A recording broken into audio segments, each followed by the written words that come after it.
Στο Δήμο Σταυρούπολης, 18 χιλιόμετρα από την πόλη της Ξάνθης, υπάρχει ένα χωριό διαφορετικό από τα άλλα. Απλώς είναι λίγο αεροκατοικημένο.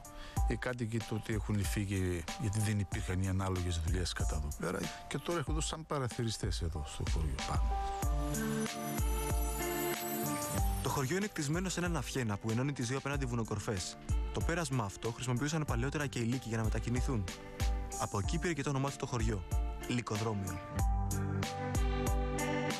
Το σχολείο σήμερα δεν υπάρχουν μαθητές, στεγάζεται σήμερα ο σύλλογος, το οποίο ας πούμε γίνονται και όλες οι άλλες εκδηλώσεις.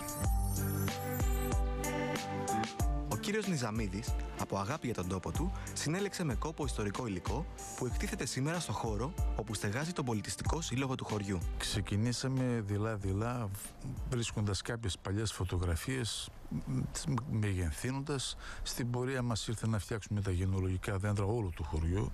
Δεν αφήσαμε κανένα απ' έξω και στην πορεία καταγράφοντας την ιστορία του χωριού τα φτιάξαμε ένα λεύκομα.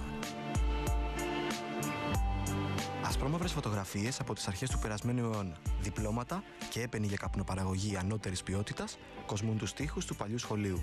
Με αυτά τα δύο όργανα, το βιολί που είναι του Καραπαναγιωτή του Θοχάρη και το ούτ που είναι του Νιζαμίδη του Αναστάσιου, παντρεύτηκε όλη η περιοχή σχεδόν. Οι περισσότεροι κάτοικοι του χωριού, αλλοτινοί πρόσφυγες από τον Πόντο, σήμερα ζουν σε άλλες πόλεις, αλλά επισκέπτονται το Λυκοδρόμιο με κάθε ευκαιρία. Μπορεί να μην είναι το πιο εντυπωσιακό χωριό που έχουμε επισκεφτεί. Σίγουρα όμως έχει το δικό του χαρακτήρα.